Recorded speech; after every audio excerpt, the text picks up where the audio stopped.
Maestra Sandra, por esta presentación y pues buenos días a todos, agradezco su presencia. El día de hoy, como pues ya nos dijeron, vamos a platicar de los principios bioéticos en la conciliación, en específico los propuestos por Food Champs y Childress. Entonces, para esta plática quiero empezar. Vamos a ir en este orden, vamos a platicar primero qué es bioética, después un poquito del principialismo, de la corriente donde salen estos principios, para la redundancia, luego vamos a platicar de cómo es este proceso de conciliación que llevamos aquí en CONAVET, y ahora sí, ya hablamos de cómo están estos principios presentes en este proceso. Entonces, primero, empezando con qué es bioética. A lo mejor muchos de los que están aquí presentes ya lo saben, y si no, pues es un pequeño recordatorio. Pues empezamos con la definición. Entonces, me voy a permitir leerla y ya luego la vamos desmenuzando poco a poquito. La definición es una bastante sencilla, que habla de que es un estudio sistemático de la conducta humana en el área de las ciencias de la vida y del cuidado de la salud, examinada a la luz de los valores y principios morales. Y bueno, ok, empecemos poquito a poquito. Bioética. Entonces, si estamos hablando de ética, pues evidentemente el objeto de estudio va a ser la conducta humana. La siguiente parte que quiero resaltar de esta definición, pues es esto, la conducta humana en qué áreas. Sí, estamos como muy familiarizados, que es cuidado de la salud, y que a lo mejor tenemos esta idea de que estamos hablando de medicina, pero va más allá. Entonces, por eso es que quiero resaltar aquí, es ciencias de la vida y cuidados de la salud. Es mucho más amplio el campo que abarca la bioética. Y para poder hacer este análisis, vamos a hacerlo a través de valores y principios morales. Hay distintas corrientes que hablan de estos principios y se proponen distintos. En el ciclo de conferencias del año pasado, el licenciado Francisco Guerra, en la conferencia de Derechos Humanos y Derecho a la Salud, estuvo platicando y nos dio una excelente plática acerca de todos estos principios. En esta ocasión solo me voy a detener en estos 4 propuestos por Childress y Food Champs. Y bueno, también de dónde sale este término como tal. Sí, hemos hablado de la ética en medicina durante muchos siglos, pero como tal, hablar de bioética es algo pues relativamente reciente. Aquí les pongo a 2 autores que empiezan a hablar de este término. Entonces, el primero que utiliza el término de bioética es Fritz Schaar, es un filósofo y teólogo alemán que en 1927 comienza a usar el término, pero no en el sentido de vamos a hablar de la ética en la medicina, sino vamos a estudiar este comportamiento humano hacia nuestras áreas de las ciencias de la vida, cómo estas repercusiones de las acciones que estábamos tomando pues van a afectar a nuestro medio ambiente y cómo eso repercute en nuestra salud. Ya después, Van Rensselaer hace más famoso este término, y por eso es como que casi siempre se tiene esta idea de que sale en los 70s, por la publicación de este libro de Puente hacia el futuro, que es donde empieza a desarrollar el término de bioética, y pues de ahí ha empezado a crecer en estos últimos 50 años. Y bueno, pues dentro de las características, quiero empezar también diciendo que es una interdisciplina. Entonces, es importante porque no es rama de la medicina, no nos vamos a quedar con que, pues sí, va a ser el área que me va a regular cómo tengo que actuar, ¿no? En medicina. No, es una interdisciplina. ¿Qué quiere decir esto? Me voy a utilizar distintas ramas del conocimiento para poder hacer un análisis más completo, que como aquí les pongo, va a aportar una mirada global. Y de las disciplinas típicas o que tenemos más presentes, que las utiliza pero no se limita a ellas, pues es esta área de filosofía, entendiendo que pues, utiliza la ética, utiliza la antropología para el estudio del ser humano, utiliza el análisis de los valores, la biología y las ciencias de la vida, pues va a regular toda esa parte, y pues si hablamos de regulaciones, pues va a entrar el derecho. Entonces, teniendo ya todas estas áreas del conocimiento y considerándola una interdisciplina, no tenemos como la visión de aquí derecho, aquí las ciencias de la vida y la salud, aquí filosofía, sino ya abarca todas y da esa mirada global para poder resolver problemas que son bastante más complejos. Si a lo mejor no es una solución que siempre va a quedar, es una solución a la que se llega en ese momento con la información que se tiene, ¿no? Y pues teniendo esta visión a mí. Creo que ya resuelto lo de no es una rama de la medicina y continúo. Entonces, hablando un poquito de estas competencias de la bioética, les decía, si no va a quedarse como en un área de la medicina y que va a abarcar estos temas de ciencia de la vida y la salud, pues bueno, a ver qué sí y qué no. Lo que, pues su punto de estudio es todo lo que pueda referirse directamente o indirectamente al ser humano, porque otra vez es conducta humana la que estamos analizando. Y es en esta interacción que es de forma individual, de persona a persona, como lo puede ser una relación médico-paciente, que pues, al final del día es lo que estamos trabajando aquí en la comisión, o también una relación, una institución de salud-persona, como lo es pues, justamente con todas estas instituciones que brindan salud, o con la población, o esta relación ser humano-animales o ser humano-naturaleza inanimada. Pero siempre es la conducta de las personas hacia ese entorno que lo rodea. Para que un problema pueda ser analizado por la bioética, o sea, no es nada más eso de conducta humana, ok, sí tiene que estar relacionado, como dije, con ciencias de la salud, ciencias de la vida, y que sea algo que en su momento nos represente un desafío normativo. ¿A qué me refiero con esto? Que es algo de, a ver, o sea, sí lo hemos llevado hasta este momento, pues o lo hemos tratado de esta forma, pero tal vez puede haber una mejor manera de llevar este proceso. Entonces a eso me refiero con desafío normativo. Y entonces aquí les dejo algunos ejemplos de qué entra como competencia de bioética. Y entramos con temas como la integridad ecológica, como les decía, a ver, es que la bioética de hecho nace desde esa perspectiva de pues, cuidar el medio ambiente, ¿no? Entonces, sí nos vamos a enfocar en esta integridad ecológica, pero en el sentido de también cómo va a afectar al ser humano. La migración, igual cómo afecta la parte de salud, el turismo médico, pues me voy a ir a otro lado a tratarme y qué repercusiones va a tener esto en la sociedad, ¿no? Entonces son todos estos distintos temas que les pongo, pero los criterios que deben de cumplir es eso. Conducta humana relacionada con la salud y la vida y que me representa un desafío normativo. Ahora, como les decía, hay pues distintas corrientes propuestas para hacer estos análisis. En el día de hoy me quiero enfocar en esta del principialismo. ¿Por qué? Porque realmente es una que ha permeado mucho en nuestra sociedad. Desde un principio, Duchamp y Childress lo que buscaban era que fuera unos principios que fueran bastante accesibles y bastante sencillos. Ellos describen toda esta su teoría en el libro de Principios de Ética Biomédica, que se ha ido reformando desde los 70s, que fue cuando lo sacaron después del informe de Belmont, que el informe de Belmont platicaba acerca de cómo se debe de tratar correctamente a las personas que participan en una investigación y que no se abusara de esas personas y se velara por su bienestar. Y entonces salen estas ideas que plasman en este libro de Principios de Ética Biomédica, que se ha ido reformando con todos los años, y van como 6-7 ediciones que hacen justo para adaptarse a los cambios de la sociedad y el avance tecnológico. Y bueno, la idea es proponer una referencia práctico-conceptual que te pueda ayudar a resolver situaciones concretas.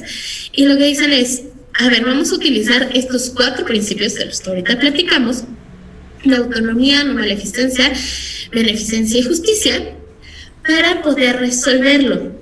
Les decía en la definición que la bioética es un estudio sistemático. Entonces, ellos lo que te dicen es, para hacer un análisis de caso, vamos a ir viendo que se cumplan o si se vulneran estos principios. Una de las cosas importantes de esta corriente es que no te pone que un principio esté por arriba del otro. Entonces, por lo mismo, quienes son sus detractores o alguna de las críticas que se le puede hacer a esta corriente, como se le pueden hacer críticas a todas las corrientes que hay, por eso es que hay varias, no son perfectas, son perfectibles. Entonces, aquí pues todos son iguales, y si hay algún momento en que van a chocar, pues no hay algo que te diga, pues vamos a darle prioridad a A, B o C. ¿Qué es lo que te dice? Depende del caso y se hace una ponderación. Y bueno, vamos a platicar principio por principio. A lo mejor este de autonomía pues ya lo conocen, tengo entendido que creo que en nuestra primera o segunda plática de este ciclo fue dada por la doctora Nadia Franco y que hablaba del consentimiento informado y al respeto a la autonomía. Pero bueno, me voy a permitir otra vez retomar el tema de la autonomía. Entonces, ¿a qué se refiere a forma general? Pues se refiere a este derecho que tiene la persona para tomar decisiones sobre su proyecto personal de vida.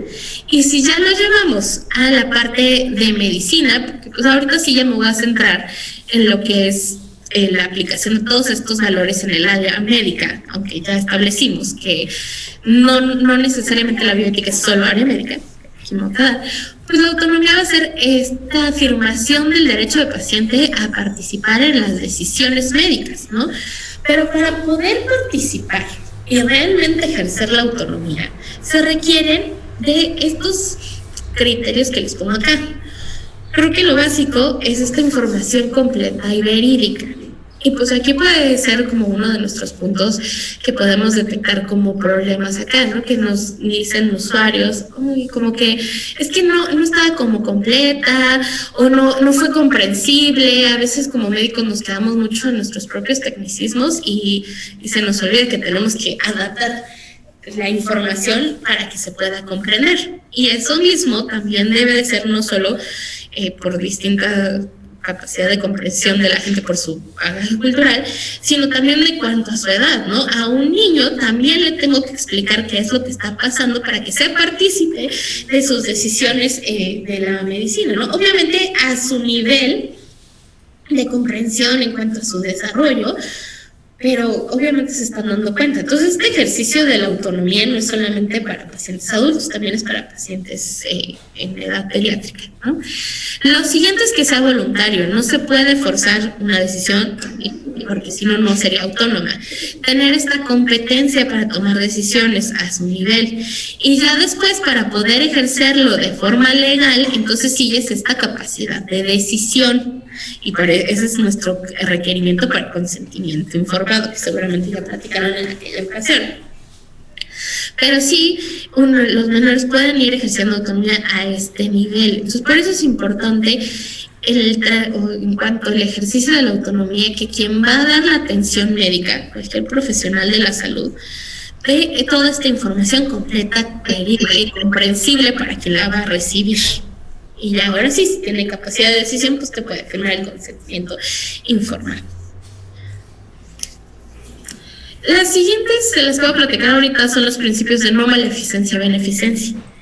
Y a propósito los puse juntos porque siento que se pueden llegar a como confundir o que los mezclan un poquito. Entonces por eso es que quiero hacer la comparativa una con la otra. Lo primero, pues me voy a quedar en no maleficencia, vamos a empezar por lo más sencillo. No maleficencia, para explicarlo más fácil, es este principio de primero no dañar. Así de sencillo.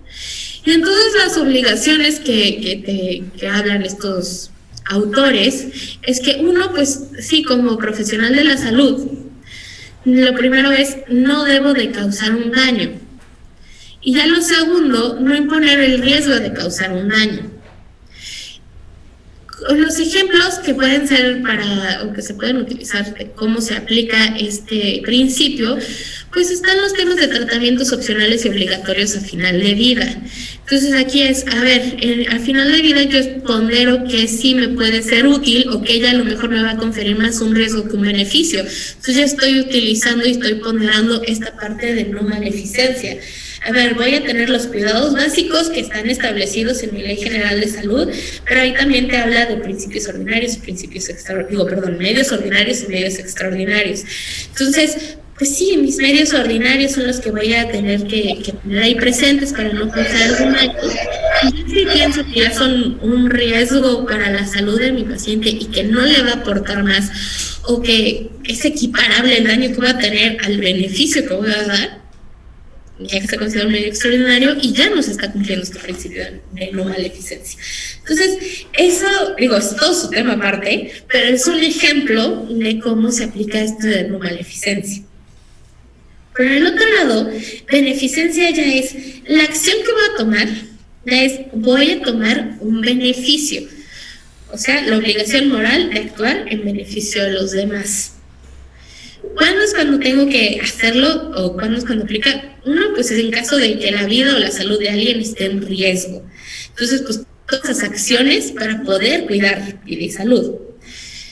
También, o sea, si no, también acciones para prevenir o disminuir daños, que esto no se vaya complicando más. Estoy dando el beneficio, o sea, estoy haciendo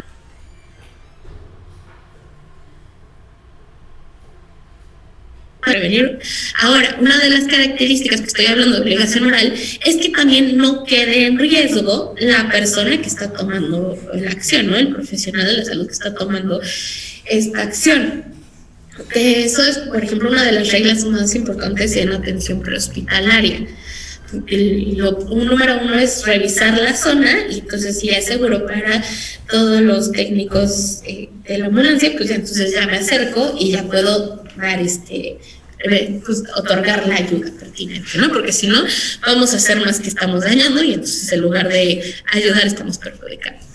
Temas relacionados con esto, bueno, son varios, pero aquí les pongo un ejemplo que es esto del paternalismo médico, que es esta idea que los profesionales de la salud podemos llegar a creer de, pues como yo tengo el conocimiento, yo sé qué es lo que le conviene a mi paciente, y entonces, pues como no sabe, pues yo tomo las decisiones para él, ¿no?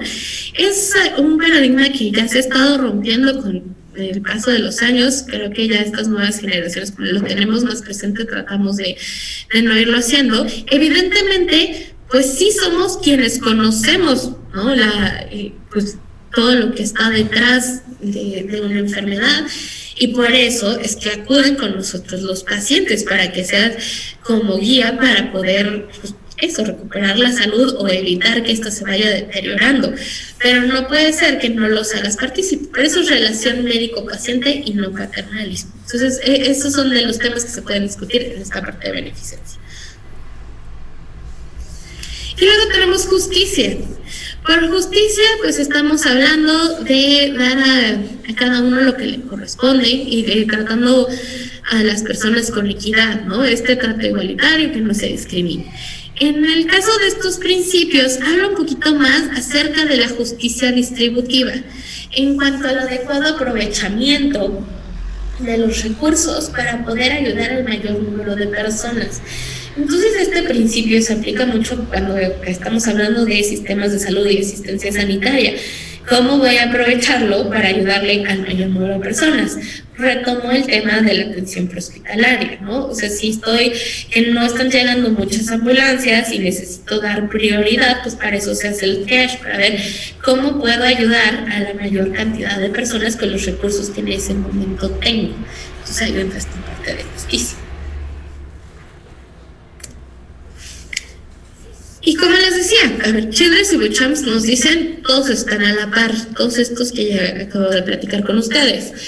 Pero hay autores, como que les pongo aquí, que es Diego Gracia, que nos dice que, bueno, da esta propuesta de mínimos y máximos éticos para poder dar una guía de que en caso de que se empiecen a contraponer uno con otro, porque pues por eso pasa, ¿no? Por eso es que empezamos con estos problemas bioéticos, pues tengamos una guía, una propuesta de cómo poderlos resolver. Y él te dice mínimos y máximos éticos.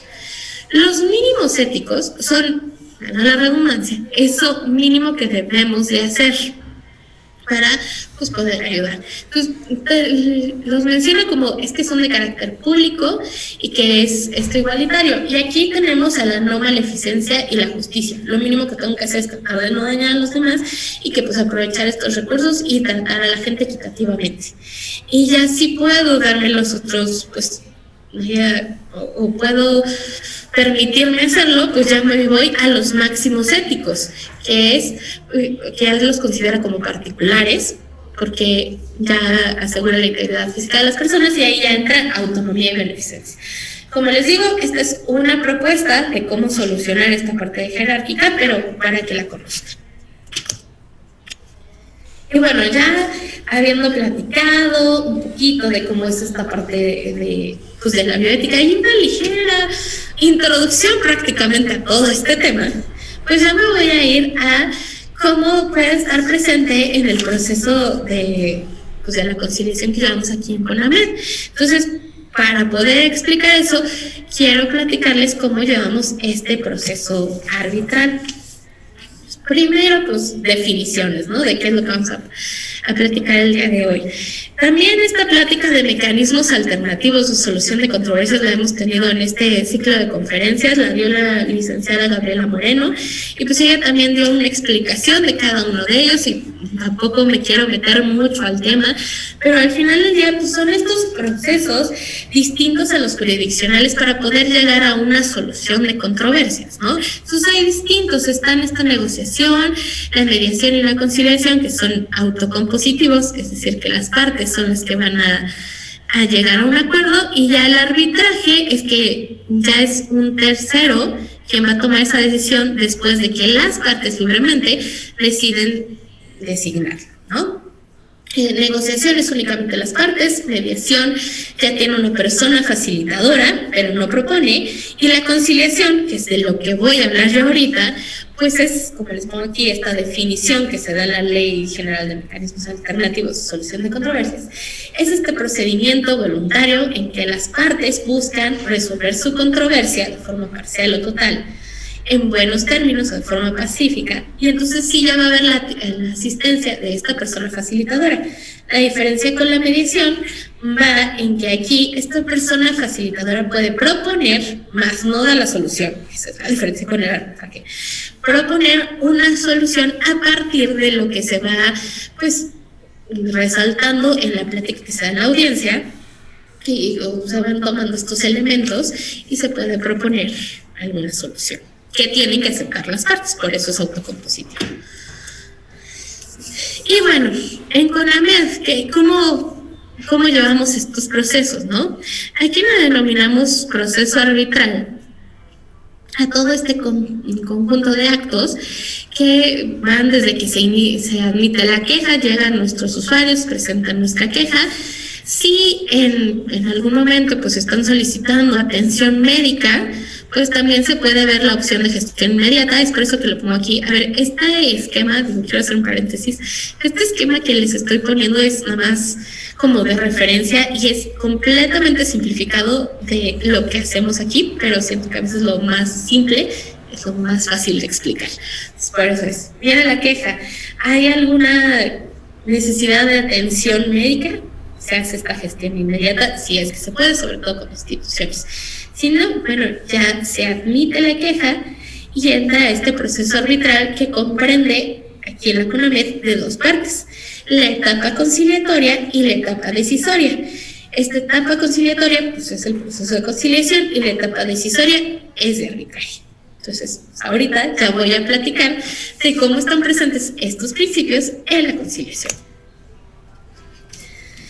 Realmente, pues todos estos principios están presentes en todo el proceso, en su mismo diseño, pero ya como en el día al día, distingo estos dos momentos en específico a los que hay que ponerles atención.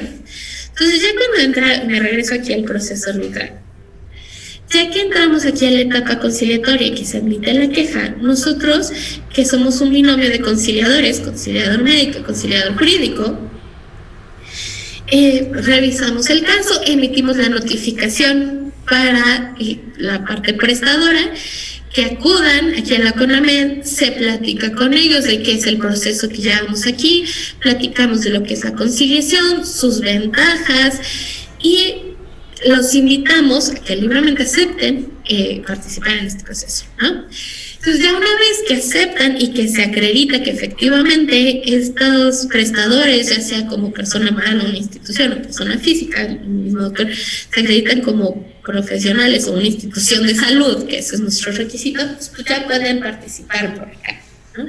Entregan la documentación correspondiente y entre esas pues viene toda la información médica. Entonces ya hacemos este análisis de caso a partir del expediente clínico, informe médico que nos dan prestadores y pues toda la información previa que nos había compartido el usuario. Entonces, en ese momento hacemos un análisis de caso previo a la audiencia. La característica de la conciliación, como estoy diciendo, que son las partes las que llegan a un acuerdo, nosotros no vamos a pronunciarnos al respecto, no vamos a decir quién tiene la razón o no, pero con efectos conciliatorios, pues conocemos objetivamente pues todos estos hechos de inconformidad, que fue lo que sucedió a partir de la información que nos dan, y pues de ahí vamos buscando pues elementos para poder llegar a esta conciliación, ¿no? Estos principios de los que acabo de platicar, pues justamente favorecen y enriquecen este análisis. Nos pueden ir dando una guía para ir viendo si efectivamente se fueron cumpliendo o en esta situación estuvieron vulnerados. Ahorita ya me voy a ir como explicando uno por uno, pero este es un momento en los que es muy importante tener presentes los principios. Otro momento importante, pues es ya durante la audiencia de la conciliación. Ya después de que nosotros, que acepta el prestador participar, entonces citamos a la audiencia de conciliación. Y en esta, pues ya una vez que se ratifica la queja y ambas partes pues explican la situación, el usuario la queja, el prestador da una explicación médica, se inicia el diálogo entre las partes. Esa es ahora sí que la función, ¿no? Que platiquen y que sea este acercamiento para que vean si pueden ellos mismos llegar a una solución. Nosotros como conciliadores pues vamos a moderar ese diálogo y esa comunicación. Entonces aquí pues también es otro momento en el que debemos tener presentes los principios, tanto como para que no se vulneren en el sentido de pues a lo mejor no se está entendiendo lo que están hablando y a lo mejor no están mareando a una persona, y por eso entramos nosotros como conciliadores para decir, oye, no, a ver, vamos a aplicar a aclarar de los temas de los que se están hablando, para eso estamos, para darle esta parte del lenguaje sencillo, y también porque en algún momento en este diálogo las partes pues pueden mencionar los principios y no necesariamente la otra persona los conoce, ¿no? Es como para poder dar esa orientación y esa aclaración. E igual pues ya que después del diálogo se buscan los elementos para llegar a una solución y ver si en ese momento se puede llegar a un convenio para finalizar la situación, pues igual ahí también tenemos que tener presentes los principios para que no se vean dañadas ninguna de las partes, ¿no? En el caso que no se pueda llegar a un arreglo, pues también parte de los beneficios que les podemos dar es invitarlos a participar ya en el arbitraje médico, que ahí si no me voy a meter, ese sería el tema de otro plática. Y bueno, ¿cómo estarían presentes todos estos principios tanto en el proceso como tal de la conciliación o ya en esa plática que se va dando? La autonomía en sí, pues es algo que es central en todo el proceso de conciliación. De hecho, la Ley General de Mecanismos Alternativos hasta me la define como tal, o sea, es una de las características que se busca, esta autonomía de la libertad de las partes para poder regular y poder llegar ellos mismos a un arreglo sin que nadie los esté presionando. Pues ahora sí que su piedra angular, ¿no? Entonces, por eso es que siempre está presente en sí mismo. La conciliación es un ejercicio de autonomía de las partes. ¿Por qué? Porque va a haber esta voluntariedad desde el que yo les digo, oye, bueno, el usuario queriendo venir y presentando su queja con la intención de participar. Y luego los prestadores aceptando libremente este proceso. Y a la hora que también se llega a un arreglo, a ese convenio, pues igual son las partes las que lo deciden, ya sea que sea un convenio para finiquitar todo, que se dejen derechos a salvo, igual pues es la decisión de las partes, no vamos a forzarlos, o el decir, bueno, en esta instancia no se pudo, yo necesito que sea un tercero el que participe aquí y que se vaya en arbitraje. Todo eso es un ejercicio de la autonomía. Y recuerdo que yo les decía que una de las características para que alguien sea autónomo pues es tener esta información completa y comprensible. Entonces pues los conciliadores también estamos para orientar justo pues adecuamos a veces la información para que alguna de las partes, sobre todo la parte usuaria, comprenda perdón, de lo que se está hablando. Ya si hablamos en específico de, como les decía, del análisis de caso o cómo se va desarrollando en el diálogo, ¿no? Un ejemplo sería cuando estamos hablando de consentimiento informado. Y aquí sería, es que bueno, nos ha pasado en ocasiones que justamente en cuanto a pues, estas discrepancias que hay, que si se dio o no una adecuada atención, salen los prestadores diciendo, oye, pero pues es que aceptaste este procedimiento y mira, me firmaste el consentimiento informado, hiciste este ejercicio de autonomía y aquí está, y lo leen y a lo mejor, sobre todo cuando estamos hablando de pues, los incidentes que pueden llegar a pasar por un procedimiento, dicen, pues sí, es un incidente inherente, ¿no? Entonces, este es como uno de los típicos y uno de los que más van a salir. Tomaste una decisión libre y por el otro lado del usuario también sale mucho el, pues es que a mí me hicieron firmar nada más, pero yo nunca entendí qué fue lo que estaba pasando. No, tal vez ahí no fue pues un ejercicio de autonomía como tal. Digo, estamos en una etapa de buena fe en la que pues se quiere lo que están diciendo las partes y no nos vamos a meter ese fondo, pero es en un momento en el que sale la autonomía que es muy importante también que nosotros la tengamos identificada y que podamos orientar la situación. Sobre todo porque también los prestadores van a decir, oye, pues es que tomaste esta decisión de forma autónoma, es el que más común sale, pues para poder aclarar que es autonomía para la otra parte. Y aquí ya los quise hacer como un poquito más comparativos, para ir como viendo de cómo está presente los principios en sí mismo pues en el proceso como tal, como ya está diseñado, y ya en específico en un caso como tal, o cómo puede salir en el análisis de caso o en ese diálogo, ¿no?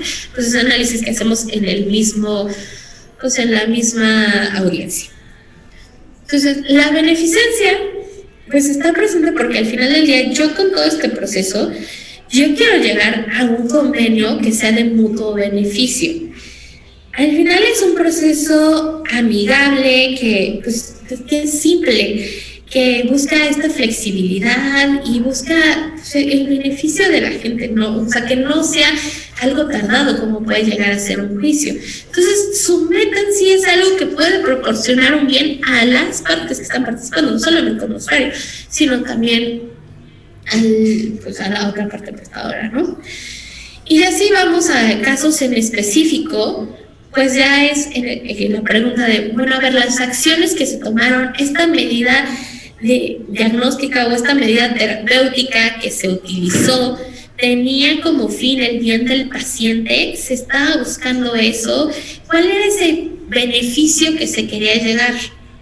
Digo, siempre van de la mano de los otros principios, por eso es que se hace el análisis con todos, y utilizo ese puente para una no maleficencia. Sí se podía buscar un bien, o a lo mejor el riesgo era un poquito mayor. Entonces, ¿qué tanto sí se cumplió esta no maleficencia ponderando ese riesgo-beneficio? Y me quiero quedar aquí nada más para platicarles de la existencia de otro principio, que es un principio ontológico, que habla de, se llama proporcionalidad. Digamos, sería esta combinación en beneficencia y no maleficencia, que te habla eso, todo, un análisis del costo-beneficio de tomar una medida. Costo-beneficio, a todos los niveles, no solamente físico, sino también emocional. Ese es otro tema, pero para que vean esta relación con el otro. No maleficencia, como también lo vamos a ver en un análisis de caso. Pues también voy a analizar si hay alguna irregularidad en el actuar del médico, ¿no? O que pues me haya condicionado algún daño. No, pues sí se hizo pues todo lo que se tenía que hacer, nunca se buscó un daño, era un riesgo inherente, se hizo todo lo posible para prevenir ese riesgo, pero bueno, sucedió el incidente, se pudo resolver, no se pudo resolver. Esas son las cosas que se analizan en cuanto a la no maleficencia. En sí mismo, el proceso, pues es un proceso que busca ser de buena fe. Eso quiere decir que se busca que sea, o que las personas se conduzcan con verdad, que no haya dolo, que no se quiera dañar a la otra persona, que sea accesible, que no se pueda engañar. Y que si no, por ejemplo, si no hay ninguna opción de arreglo, pues eso, se dejan los derechos a salvo. Aquí no vamos a forzar a alguien a algo que no quiera o que considere que no es lo conveniente para. Entonces ahí es en sí mismo pues un ejercicio de la no maleficencia. Si yo quiero y ya considero llegar a otro arreglo, al convenio, o decir voy al arbitraje, aquí pues ya es algo benéfico, ¿no? Y bueno, en sí, el proceso, obviamente, pues es algo que también contempla la justicia, ¿no? Va a ser autocompositivo, van a ser estas partes las que van a llegar a un arreglo. Nosotros vamos a ser imparciales, no vamos a estar a favor de nadie, de ninguno ni del otro, es una de las características. Entonces vamos a tratar a todos con equidad. Se busca que, bueno, este proceso no es uno que requiera abogados. Que lleguen aquí con abogados, eso es otra historia, pero no es algo que lo requiera. Entonces, en sí mismo es gratuito, eso es algo que es más accesible para la gente. Entonces, esa es una de las ventajas y que queda con la disponibilidad de algo que puede ser un poco más complejo de acceder, como sería que entra el juicio y que haya un abogado y que me ayude con todos estos temas, ¿no? Y ya en específico, si vamos al análisis de caso, pues es cuando estamos hablando de que no hubo recursos suficientes o que si hubiera habido recursos, ya sea materiales o humanos, tal vez el desenlace pudo haber sido diferente, ¿no? Ahí es donde cobra vital importancia. Y bueno, estos son, o sea, en sí mismos ejemplos, pues, cortitos, ¿no? Pero puede haber muchos más y sobre todo en el análisis del caso, porque como les digo, o sea, el análisis es por cada situación. Voy a hacer la comparación en cuanto a medicina nada más y no bioética. A ver, nosotros no vemos enfermedades, nosotros somos pacientes y el paciente no lee los libros, entonces cada uno se va a comportar de diferente manera. Entonces, esto es como una guía, una propuesta, pero hay muchas formas más de que se pueda presentar dentro de un análisis de caso. Y bueno, para concluir, pues yo quiero nomás resaltar esta importancia de la bioética y la conciliación, porque pues en sí busca el proceso, pues los favorece, busca que no se vulneren estos principios de beneficencia, no maleficencia, autonomía y justicia. Nosotros, como conciliadores, pues debemos estar facultados para orientar y explicar el significado de estos principios, sobre todo si durante la plática, este diálogo que sea la audiencia de conciliación, salen a relucir y que podamos explicarle a la otra parte de qué es lo que se está hablando de una forma que sea comprensible, ¿no? También la bioética, como les decía, es una interdisciplina que me da una visión más amplia. Entonces, el que yo lo utilice para hacer el análisis y para también estar presente, tenerlos presentes durante el diálogo, me va a ayudar a esto de tener una diferente perspectiva, de poder establecer un diálogo entre estas perspectivas y una visión más amplia para poder en su momento tener una propuesta para ayudar a que se resuelva esta controversia, ¿no? Y se pueden utilizar como una guía para buscar este ganar de las partes, que eso es lo que se busca al hacer un convenio, ¿no? Esta flexibilidad de que, ok, yo obtuve lo número uno, pues es que se finiquite esta controversia, ¿no? Pero si no, eso, siempre quieren no dañar, esta es otra opción nueva para poder ayudar, poder beneficiar este acceso a la justicia y que al final del día se caracteriza por ser completamente autónoma, la voluntad de las partes. Y pues con esto termino mi participación y pues les agradezco su asistencia y su atención. Muchas gracias, doctora. Vamos a pasar a la parte de las preguntas. Les voy a pedir, por favor, si levantan la mano, abren su cámara si quieren realizar alguna pregunta o si la quieren escribir en el chat para que se la podamos leer a la doctora.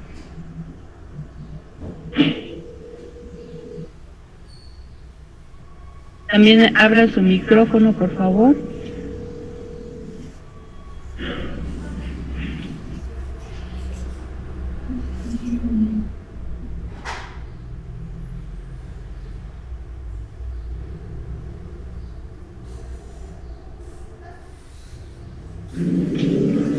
Todo muy claro, nos dicen desde Sonora, el doctor Porfirio Peña.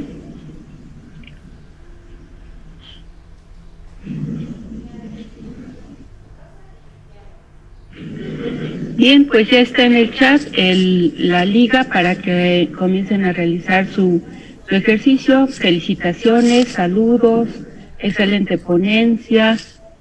Muchas gracias por el tema. Felicitaciones a la doctora Del Mazo, excelente explicación del proceso conciliatorio. Felicitaciones. Muy bien. Muchas gracias. Bien, pues si no hay preguntas, le damos las gracias a la doctora Lira Del Mazo por su... Aquí hay una pregunta de Chihuahua. Y se mencionó que existen otros principios bioéticos de otros autores. ¿Puede mencionar algunos otros principios que sean aplicables a la mediación? Sí, claro. Bueno, hay distintos principios dependiendo también de las corrientes y que podemos utilizarlos. Realmente, pues estos principios sí varían un poquito de corriente a corriente y lo que te sugieren es que si vas a utilizar o vas a hacer un análisis te quedes en una de las corrientes, ¿no? Digo, eso es una sugerencia, ya opinión personal, es que si se puede conocer los demás, pues siempre van a ser útiles, ¿no? Para ampliar esta visión y este diálogo. Pero idealmente son algunos ejemplos, pues es que les ponía yo como de proporcionalidad, que es riesgo-beneficio. Estamos hablando a lo mejor principio de doble efecto, también es un principio deontológico, que es, pues si tomo yo una acción, pues a veces puede tener algunas consecuencias que, pues sí, ya son esperadas, pero que no deben de ser mayores a las otras, o sea, lo malo que puede suceder no debe de ser mayor al beneficio que se obtenga. El mal menor, que es entre dos males poder escoger uno u otro. Corrientes como el personalismo también contempla la autonomía, pero ahí te habla como libertad. Te hablan de solidaridad también. La verdad es que hay muchos otros principios, pero entrar en esos temas sería otra plática completamente diferente, pero sí hay varios y que también son aplicables, ¿no? Entonces, sería a lo mejor el tema de otra plática, pero esos son algunos que puedo mencionar ahorita para pues, que después se puedan pues platicar de ellos, ¿no? Porque ahorita aunque hablé rápido de costo-beneficio en proporcionalidad o lo de doble efecto, pues la verdad cada uno tiene así sus características, ¿no? Ahorita como les ponía las características de beneficencia, también hay requisitos de los otros. Entonces sería una plática un poquito más, pero pues muchas gracias por ese interés.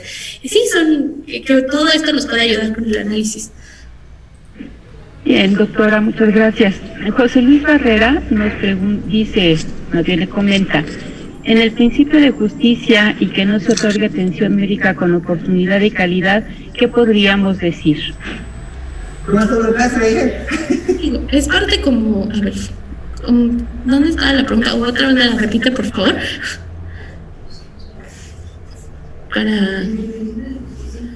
¿Cómo? Acá. A ver, es que le estoy buscando acá en el chat para poderla responder adecuadamente. Te la menciono, doctora. Gracias. En el principio de justicia y que no se otorga atención médica con oportunidad y calidad, ¿qué podría decirnos? Pues justamente es uno de los momentos en los que se ve vulnerado ese principio de justicia. Otra vez, en la etapa conciliatoria, nosotros no nos vamos a pronunciar a decir estuvo bien o estuvo mal lo que se hizo, ¿no? Pero yo estoy detectando esa necesidad o ese momento que pasó y que a lo mejor no se dio esa atención oportuna. Está este principio vulnerado. Es otro de mis herramientas para hacer ese análisis de caso. Pero les recuerdo que acá es únicamente análisis con intención conciliatoria. Y entonces a lo mejor en este diálogo de las partes, o sea, no vas a señalar el punto, pero es parte de tus elementos que a lo mejor si ya divides. El reglamento de nosotros te permite la figura de los caucus, que es dividir a las partes. Otra vez, no le vas a decir directamente que hiciste esto mal, pero señalar alguna que otra deficiencia, suponiendo que fuera el caso. Pero otra vez es todo con función conciliatoria, no diciendo o pronunciándose como tal. Entonces, es ese cuidado. Como el análisis, nosotros sí lo tenemos, y tenemos el análisis previo, pero no nos pronunciamos. Bien, doctora, ¿puedo colaborar en su participación? Adelante, claro. De hecho, yo creo que la cuestión de atención oportuna y calidad va más en el principio de no maleficencia, más que en el principio de justicia. ¿Por qué? Porque el que uno actuemos con oportunidad ante un paciente es en el deseo de resolver su problema y no provocar un daño mayor. Entonces creo yo que no está en el principio adecuado, porque para mí, o en mi personal punto de vista, es el principio de no maleficencia. Es que justo con estos principios, digamos, la belleza, y por lo mismo que te los ponen estos autores en todos los niveles, es que no solamente se limitan a uno, entran todos. Entonces, también, si yo quiero buscar alguna solución a partir de lo único que tengo disponible, también va a entrar beneficencia, ¿no? O sea, son todos estos que me van a ayudar a llegar a una solución. Entonces, sí va a entrar la no maleficencia, claro, yo quiero no hacer un daño mínimo, pero también entra el análisis de justicia, en el sentido de, pues, qué es lo que tengo accesible, ¿no? ¿Por qué no se tuvo acceso a la salud? Sobre todo si estamos hablando más que otra cosa en institucionales, ¿no? Pero son temas muy complejos. Ya meternos a caso por caso, ya es hacer un análisis por cada uno. Entonces, a mí me encantaría estarme platicando caso por caso, pero ese es un análisis en sí mismo. Entonces, esa es una de las bellezas de bioética, que es un amplio panorama para poder tener las suficientes herramientas para solucionar un problema complejo y poderlo abordar desde el punto de vista, yo no quiero hacerle daño, pero yo entro desde el que quiero buscar una justicia, pero quiero ver que sea una decisión libre, pero quiero que sea una decisión benéfica. Entonces, son todas estas herramientas para poder tratar de darle una solución a una cosa que en sí misma es compleja. Creo que el licenciado Juan Carlos tenía la mano levantada hace ratito. Sí, gracias. Buenos días a todos. Doctora Raquel, felicidades por su exposición.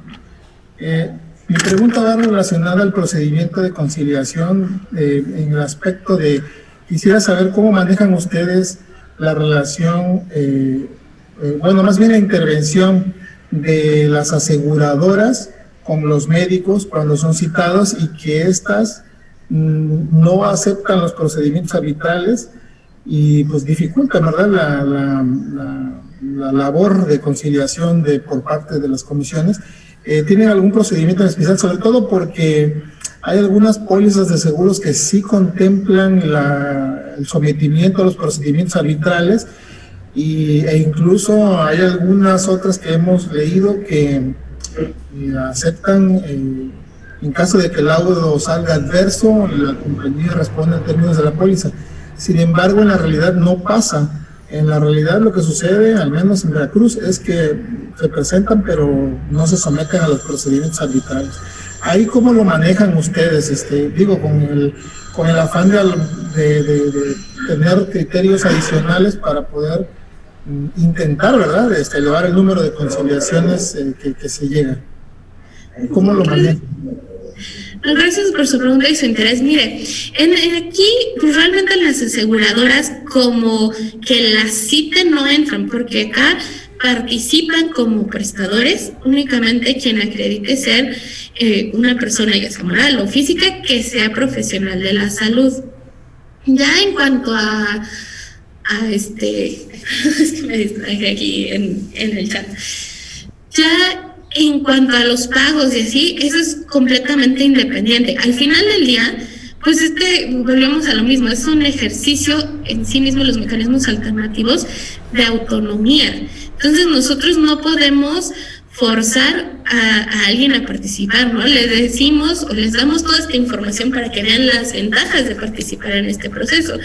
Y ya la parte de que si a la hora de que llegan a un convenio o un arreglo, hablando únicamente de la etapa conciliatoria, pues es ya algo que ve pues el mismo médico con su propia aseguradora, pero nosotros no nos metemos como tal. Que a veces también la participación de ese tercero, que puede ser la aseguradora, o que a veces puede ser el mismo asesor legal que traen, pues nos puede, en lugar de ayudar, perjudicar, y puede perjudicar a la parte para llegar a una solución. Pero, pues sí, es algo con lo que tenemos que lidiar poco a poco. Entonces, al final, nuestra mayor herramienta es la información en cuanto a, pues vean estos beneficios, aquí se puede acabar todo, y recordar que pues esto es completamente voluntario, ¿no? Ya en cuanto a lo de los laudos y la corte de arbitraje, pues sí, no puedo darle información de cómo lo hacemos porque yo estoy en la parte de conciliación. Entonces, no quisiera dar información errónea. Sí, muchas gracias. Sí, no, nosotros citamos de entrada al médico, al profesional de la salud que esté involucrado en la queja, pero pues él cuando llega con la aseguradora, ¿no? Y llegan a escuchar y desafortunadamente en un gran porcentaje deciden no someterse a los procedimientos arbitrarios de nosotros. Repito, aun cuando la póliza contempla esos procedimientos. Pensaba yo que a lo mejor ustedes tenían algún otro mecanismo para tratar de respetando la autonomía, ¿verdad?, del servicio que presta o que contrató el médico, tratar de encauzar las cláusulas de las pólizas de seguro para que sí haya un sometimiento al procedimiento arbitral, ¿verdad? En el caso de nosotros, por ejemplo, los empleados de la Secretaría de Salud o los empleados del ISSSTE comparten la aseguradora. En este caso es la aseguradora firme y el clausulado viene, ¿verdad?, y contempla los sometimientos ante las comisiones estatales. Sin embargo, no lo hacen. Entonces, aquí pues mi pregunta iba encaminada, a lo mejor si ustedes daban vista a alguna otra autoridad que conozca y que pudiera en un momento dado obligar a que se cumplieran las cláusulas de la póliza y se cursara y se sometieran a los procedimientos arbitrales, obviamente ya contratados por la póliza, ya sea que contrataron voluntariamente o que se les descuenta a través de una nómina en los casos de los médicos de instituciones públicas. Digo, pues es que ahí vuelvo a lo mismo, no podemos dar vista porque es un proceso meramente voluntario. Entonces es si la persona quiere participar o no, y nuestra herramienta, como decía, es dar la información completa, verídica, dar los beneficios que se pueden obtener aquí para que puedan participar o no. Sí, muchas gracias. Lamentablemente luego lo que sucede es que pues la conveniencia, la aseguradora decide o aconseja al médico no someterse a este procedimiento arbitral que tiene todas las bondades para que un médico los lleve, y prefieren llevárselo a otros terrenos, o esperar a que el quejoso busque otras instancias en donde pues desafortunadamente el médico se puede involucrar en procedimientos penales o administrativos de otra manera, cuando tiene los elementos ya contratados para que lo defienda en una instancia como una comisión de arbitraje médico. Es lo que hemos notado nosotros y bueno, era mi pregunta encaminada para ella, para saber si había algo que pudiéramos hacer, ¿verdad?, para tratar de frenar un poco esas prácticas o malas prácticas de parte de estas aseguradoras. Ay, gracias por el comentario, porque sí, también ya todos los que estamos aquí presentes, que no estamos en la parte de conciliación, pues tenemos pues ya lo vamos a tener presente y pues detectarlo y ver qué se puede hacer al respecto en cuanto a dar esta información. Muchas gracias. Doctora Raquel. Gracias, doctora. Adelante. En relación a la respuesta del licenciado de Veracruz, nosotros hemos tenido muy pocos casos de médicos asesorados por aseguradoras. Pero lo primero en que se les orienta es en decirles de que como se trata de un procedimiento voluntario, tiene que ser ajeno a la aseguradora. Y que se le explica que las aseguradoras tienen que resolver o entran en participación hasta que ya hay una sentencia. Y para que llegue a esa sentencia, pues pueden pasar meses o años. Y aquí es un procedimiento voluntario en donde a lo mejor las cosas se arreglan con la simple devolución del dinero. Si el médico acepta, todo esto es en la audiencia informativa, pues se sigue adelante. Si no, pues se deja salvo sus derechos. Creo yo que la orientación es lo básico en estas cosas, y nosotros ya estamos cumpliendo con nuestra parte como conciliadores. Sí, muchas gracias, Luis Octavio, por esa... Sí, justo. Entonces, al final del día, nosotros cumplimos, estamos ofreciendo, estamos dando toda esta información, y pues entraría hasta, para retomar lo que es la aplicación, esta disyuntiva en que les decía, bueno, y es un ejercicio de autonomía, pero no necesariamente es algo que va en benéfico o que no va a cumplir la parte de no maleficencia, ¿no? Llevándolo a estos términos. Pero bueno, son otra vez estas problemáticas que se dan y que no necesariamente se cumplen todos los principios. No sé si hay otra pregunta por ahí, maestra, que tengamos que... Sí, hay un planteamiento de Edgar Alan Valdés.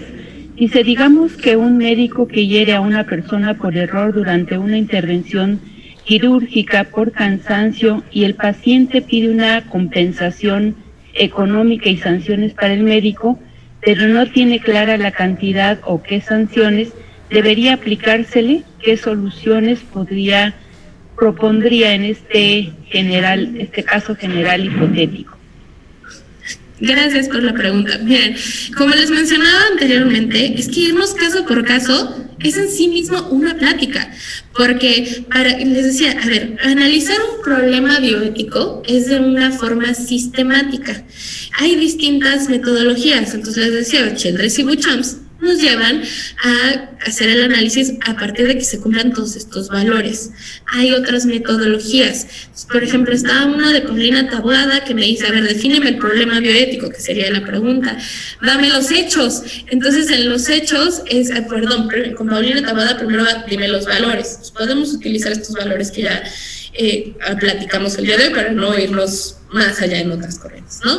Lo siguiente es dame los hechos, y en los hechos es, este planteamiento de a lo mejor la fatiga, pero pues dependería de todo lo demás. Entonces, hacer un análisis, todavía me falta esta parte, pues sí, de lo que se denominan los hechos en las distintas metodologías, para poder punto por punto. No es que pues una circunstancia me vaya a cambiar que estuvo bien o que estuvo mal, pero también estoy hablando de una parte conciliatoria. Entonces, si estoy hablando de parte conciliatoria, yo lo que estoy buscando son elementos para poder llegar a un acuerdo y buscar que las partes den un entendimiento.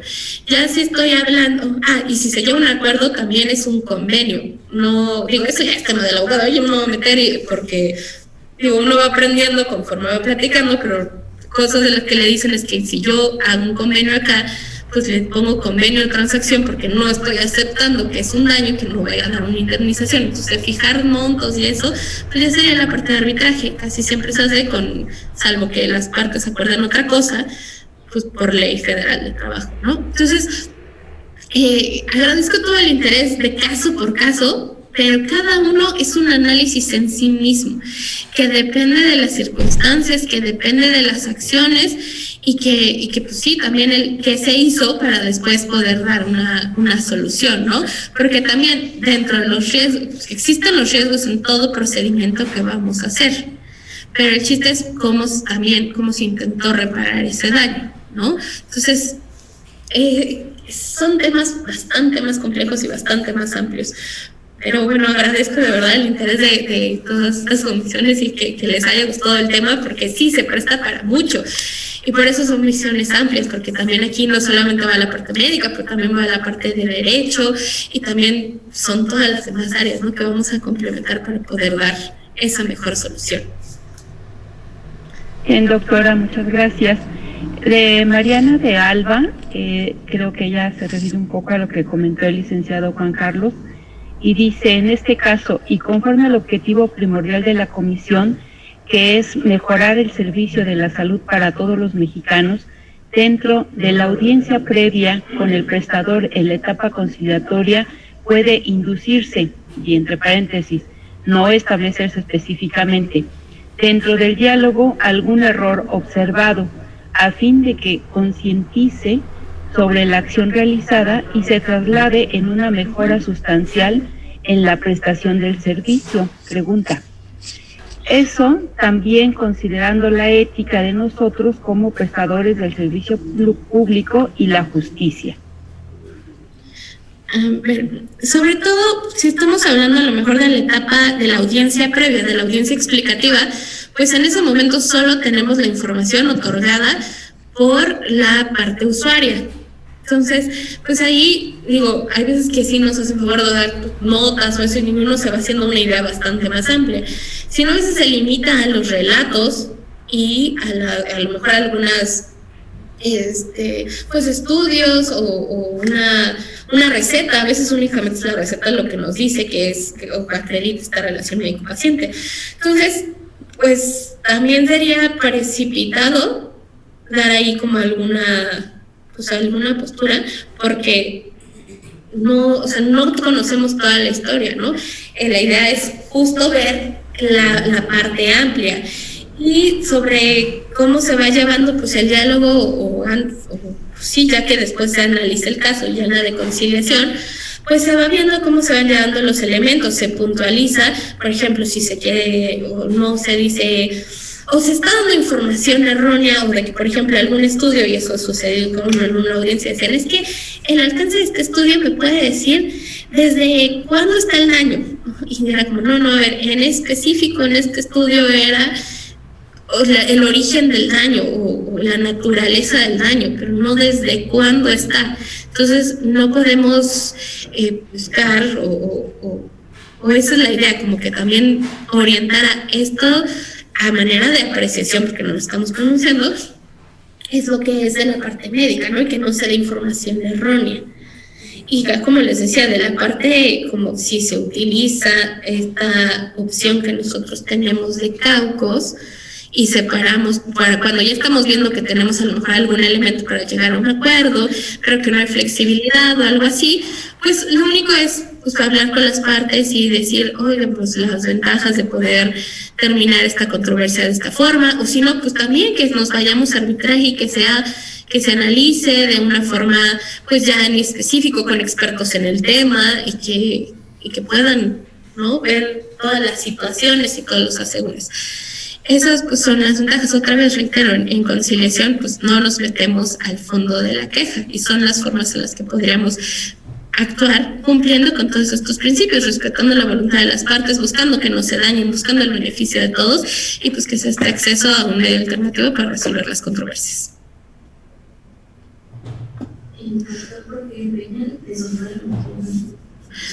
Gracias. Desde Sonora, la licenciada Brenda Cadena nos comenta, creo que es un mal que nos aqueja a todas las comisiones estatales. Saludos desde Sonora. Y de Guanajuato, dice, con nosotros sí han pagado las aseguradoras en conciliación. De Tlaxcala le envían felicitaciones y saludos para todos. Hasta aquí no hay más participaciones en el chat y creo que no hay más comentarios o dudas. Me están diciendo por acá que había levantado la mano el doctor Porfirio Peña. Hola, buenos días. Así es, muchas gracias. Saludos igual de la Comisión de Arbitraje Médico del Estado de Sonora. En relación a todo lo que han estado mencionando, creo que algo fundamental que no se nos debe olvidar, como bien lo comentó, siempre va a ser el hecho de dar una buena explicación sobre nuestro procedimiento, nuestro actuar, porque nosotros aquí en Sonora implementamos esta parte de darles el tiempo suficiente cuando viene la usuaria a solicitar nuestra ayuda, los orientamos y tratamos de explicar ampliamente lo que es todo el procedimiento, en qué consiste toda la conciliación y demás. Les hacemos ver o tratamos de hacer una apertura de las posibilidades, futuriando lo que pudiera pasar dentro del proceso y sobre todo las concientizamos de que deben de estar de una forma con una mente abierta para poder llevar a esa negociación, que no siempre se va a poder concretar lo que ellos a lo mejor pretenden, ¿no? Así como nuestro decreto muchas veces pues dice que si nosotros detectamos una persona que busque solamente algo pecuniario, pues no deberá recibirse el asunto. Entonces tratamos a veces de ver en esa parte, ¿no? O hacerle conciencia de decirle, bueno, ¿tú por qué estás pidiendo esto? O sea, es tu derecho de pedir la cantidad que tú quieras, pero en base a razón de qué, o en justicia de qué. Y tratamos de orientar en esa parte para que nos pueda, en un momento dado, ya con una conciencia previa y un conocimiento previo, al momento de la audiencia, nosotros tenemos mucha más oportunidad de que de que llegue a conciliar, porque anteriormente no lo hacíamos tanto así, le dedicábamos más a los médicos en la audiencia y les explicamos cómo va a ser el proceso, y tienes esto otro, y eso nos permite pues igual también para planear, pero de que implementamos esta parte, sobre todo de dar una información muy extensa sobre esto y sobre todo analizar las pretensiones y todo el documento que trae, nos ha favorecido mucho para que podamos tener mejores resultados. Y de hecho pues aquí vamos a empezar a hacer mediciones precisamente con esta estrategia que estamos implementando, pero la felicito, fue un excelente tema y definitivamente estamos muy alineados a lo que usted comentó aquí en Sonora en relación al proceso arbitrario de la conciliación. Gracias. Muchas gracias, doctor. Y sí, gracias por compartirnos cómo funcionan allá. Y justo esa también es una buena estrategia, porque otra vez estamos buscando el ganar de las partes y el beneficio para ambos, ¿no? Entonces, si también aterrizamos esas pretensiones, pues es más fácil que se pueda llegar a un acuerdo desde un principio, ¿no? Y poner algo factible. Al final del día, pues es esta flexibilidad y pues el ganar de ambos. No sé si ya hay alguna otra pregunta. Sí, dice de la CAME y desde Hidalgo. Así es, considero que hay que invertirle tiempo para explicar bien el procedimiento y así las partes ya están sensibilizadas a qué esperar de la conciliación. Saludos desde Pachuca. Bien, pues vamos a dar por terminada la sesión. Les damos las gracias a las comisiones que se han conectado con nosotros: Yucatán, Chihuahua, Tamaulipas, Tapachula, Chiapas, Guanajuato, Veracruz, Sinaloa, Guerrero, Morelos, Sonora, Nayarit e Hidalgo. Y a todos nuestros compañeros que también están enlazados aquí dentro de la comisión, muchísimas gracias. Y los esperamos la siguiente semana, el próximo viernes, con otro tema selectos. Saludos también a Acapulco, Baja California Sur, que le están dando las gracias y que le están enviando saludos. Y dice, perdón, que faltó Baja California Sur. También participaron de la comisión de Baja California Sur. Muchísimas gracias. Y bueno, soy la maestra Sana Martínez de la Subdirección de Enseñanza, estoy a cargo de todos los cursos y apoyo a la maestra Cintia Rojano en las presentaciones cuando ella por actividades de la comisión pues no se puede presentar. Es un gusto saludarlos y estamos para servirles. Hasta pronto.